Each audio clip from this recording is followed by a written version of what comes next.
नमो नमः छात्रा, सभी को नमस्कार। आज हम आपकी पाठ्यपुस्तक का जो द्वादश पाठ है, 12वां पाठ, जिसका नाम है कह रक्षति कह रक्षितः। इस पाठ को हमने पिछले वीडियो में पढ़ लिया था, इसको समझ लिया था नाट्य के रूप में दिए गए इस पाठ को।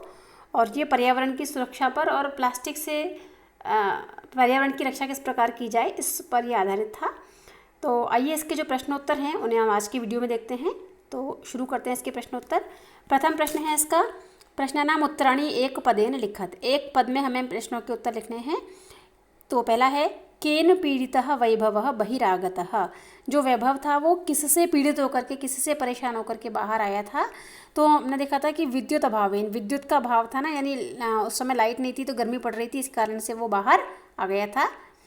और भवन इत्यादि नाम निर्माणाय के कर्त्यन्ते, यानी भवन इत्यादि जो भी कुछ बनाए जाते हैं, नई बिल्डिंग वगैरह कंस्ट्रक्शन जो भी होता है उसके लिए क्या काटे जाते हैं। तो हमने पढ़ा था वृक्षाः, इन सब के लिए क्या काटे जाते हैं, वृक्षाः।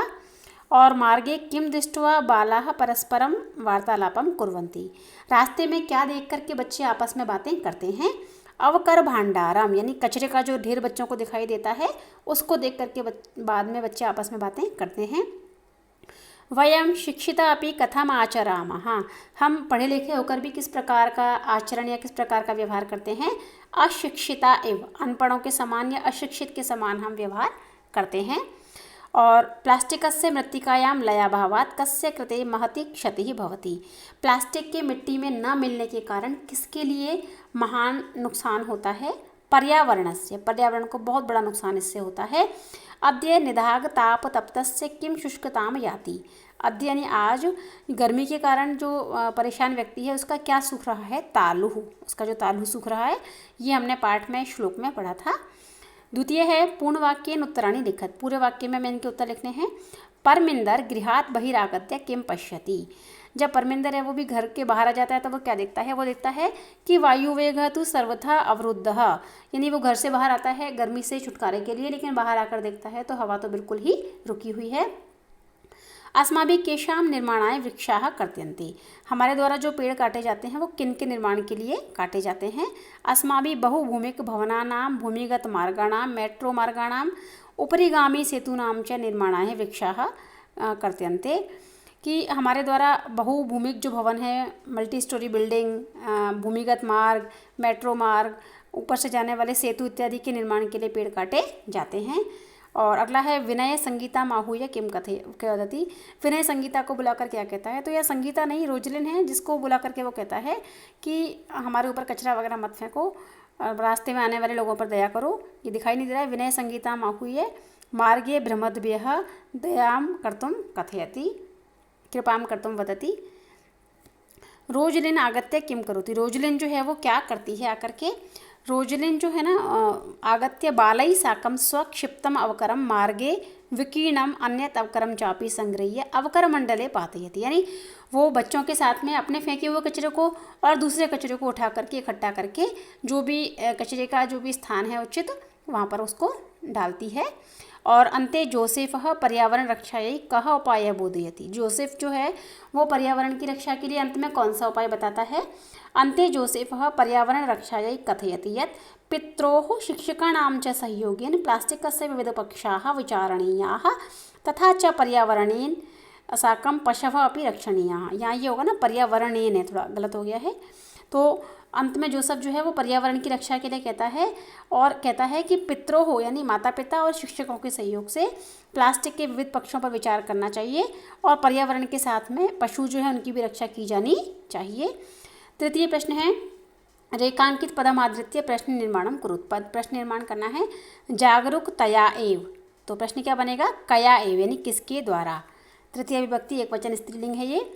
धेनुः शाक फलानाम आवरणैः, शाक यानी सब्जी फलादि आवरणों के साथ, तो ये तृतीय विभक्ति का बहुवचन है।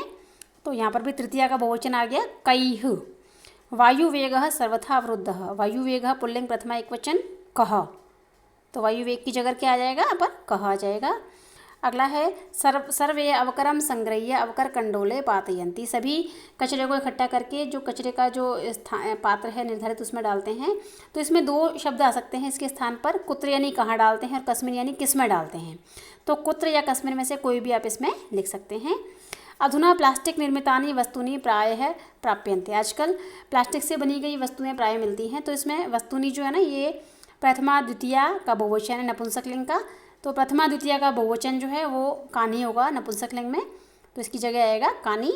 सर्वे नदी तीरम प्राप्ता प्रसन्नाः भवन्ति। सभी नदी के किनारे पहुँच करके खुश हो जाते हैं। तो नदी तीरम जो है नपुंसक लिंग है, तो यहाँ पर आ जाएगा किम, जिसको प्राप्त करके लोग प्रसन्न हो जाते हैं सभी। अब है संधि विच्छेद वाला प्रश्न।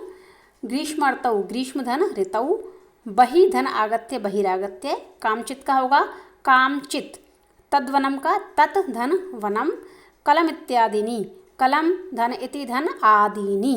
अतीव आनंदप्रदोयम, अतीवः आनंदप्रदः अयम। इस प्रकार ये संधि वाला प्रश्न भी हमारा पूर्ण होता है। पंचम प्रश्न है विशेषण पदैः सह विशेष्य पदानि योजयत, यानी विशेषण पदों के साथ विशेष्य पदों को हमें जोड़ना है। तो इसमें हमें लिंग विभक्ति वचन और अर्थ का थोड़ा ध्यान रखेंगे तो ये प्रश्न आराम से हो सकता है। कामचित शांति यानी किसी शांति को, स्वच्छानि गृहाणि यानी स्वच्छ घर, पिहिते अवकर मंडले ढके हुए जो कचरे का पात्र है, स्वच्छता स्वास्थ्यकरी, गच्छन्ति मित्राणि यानी मित्र जाते हैं, अन्यत यानी दूसरा अवकर्म यानी कचरा, महति यानी महति क्षति। तो महति जो है क्षति का विशेषण हो गया, अन्यत अवकर्म का हो गया। तो इस प्रकार हमने विशेषण विशेष्य को मिला दिया है। और जो अगला प्रश्न है इसके उपरांत वो है शुद्ध कथनानाम समक्षम आम, अशुद्ध कथनानाम समक्षम च न इति लिखत। शुद्ध कथनों के सामने हमें आम और जो अशुद्ध है उनके सामने हमें न लिखना है। तो पहले इसको अर्थ को देखते हैं। प्रचंड उष्मणा पीड़िता बाला सायंकाले एक एकम कृत्वा गृहाभ्यंतरम गता, यानी प्रचंड गर्मी से परेशान जो लोग थे, बच्चे थे, वो शाम के समय एक एक करके घर के अंदर चले गए। तो ये बात गलत है ना, क्योंकि वो घर के अंदर नहीं घर के बाहर गए थे, तो इसमें आएगा ना। मार्गे मित्राणि अवकर भांडारम यत्र तत्र विकीर्णम दृष्ट्वा वार्तालापम कुर्वन्ति। मार्ग में कचरे के ढेर को इधर उधर देख करके वो आपस में बातें करते हैं। तो ये बात सही है, इसलिए आ गया आम। अस्माभिः पर्यावरण स्वच्छता प्रति प्रायः ध्यानम न दीयते। हम भी पर्यावरण की सुरक्षा के प्रति, उसकी स्वच्छता के प्रति प्राय यानी आमतौर पर ध्यान ज़्यादा नहीं देते हैं। तो ये बात सही है, इसलिए क्या आ गया इसमें भी आम। और वायुं विना क्षणमपि जीवितुं न शक्यते, ये बात सही है आम। क्यों? क्योंकि हम हवा के बिना एक क्षण भी जीवित नहीं रह सकते हैं। रोजलिन अवकरम इतस्ततः प्रक्षेपणात् अवरोधयति बालकान। जो रोजलिन थी उसने बच्चों को इधर उधर कचरा फेंकने से रोका था, ये बात गलत है, क्योंकि रोजलिन ने तो खुद ही कचरा फेंका था। एकेन शुष्क वृक्षेण दह्यमानेन वनम सुपुत्रेण कुलमेव दह्यते। एक शुष्क वृक्ष के द्वारा जलते हुए शुष्क वृक्ष के द्वारा वन उसी प्रकार जल जाता है जैसे सुपुत्र से कुल। तो इसमें गलत है, क्योंकि अगर कुपुत्र होता तो ये वाक्य सही होता। इसलिए यहाँ पर आएगा ना, यहाँ सुपुत्र दिया गया है इसलिए यहाँ पर आएगा ना। बालकाः धेनुं कदली फलानि भोजयन्ति।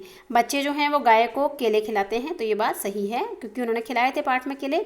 और नदी जले निमज्जिताः बालाः प्रसन्ना भवन्ति। नदी में पानी में जब बच्चे उतरते हैं तो वो खुश हो जाते हैं। तो ये बात भी सही है, इसलिए इसमें भी आ गया आम। घटनाक्रमानुसारम लिखत, ये अंतिम प्रश्न है। इसमें हमें जो भी पाठ में हमने पढ़ा था उसके अनुसार वाक्यों को हमने लगाया है। जिससे पहले क्या हुएगा, गृहे प्रचंड उष्मणा पीड़ितानि मित्राणि एक एकम कृत्वा गृहात् बहिरागच्छन्ति। घर में परेशान हो जाते हैं ना बच्चे लाइट जाने से गर्मी के कारण, तो एक एक करके घर से बाहर आते हैं। तो ये बात सही है, पहले स्थान पर आएगी। और वृक्षाणां निरंतरं कर्तरेण ऊष्मवर्धनेन च दुःखिताः बाला नदी तीरं गन्तुं प्रवृत्ताः भवन्ति। बच्चे जब बहुत परेशान हो जाते हैं गर्मी से तो वो नदी तीर पर जाने की इच्छा करते हैं। वाक्य नंबर 2। तृतीय स्थान पर आएगा मार्गे यत्र तत्र विकीर्णम अवकरम दृष्ट्वा पर्यावरण विषये चिंतिताः बाला परस्परम विचारयन्ति। वो कचरे को इधर उधर देख करके हैं पर्यावरण के विषय में चिंता करते हैं और आपस में बातें करते हैं, विचार करते हैं। ये तीसरे नंबर पे आएगा।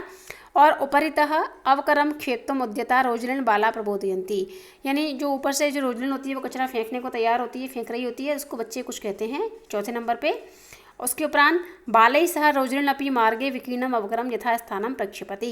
रोजलिन भी बच्चों के साथ साथ फैले हुए कचरे को उठाती है और सही जगह पर फेंकती है। तो ये बात 5वें नंबर पे आएगी।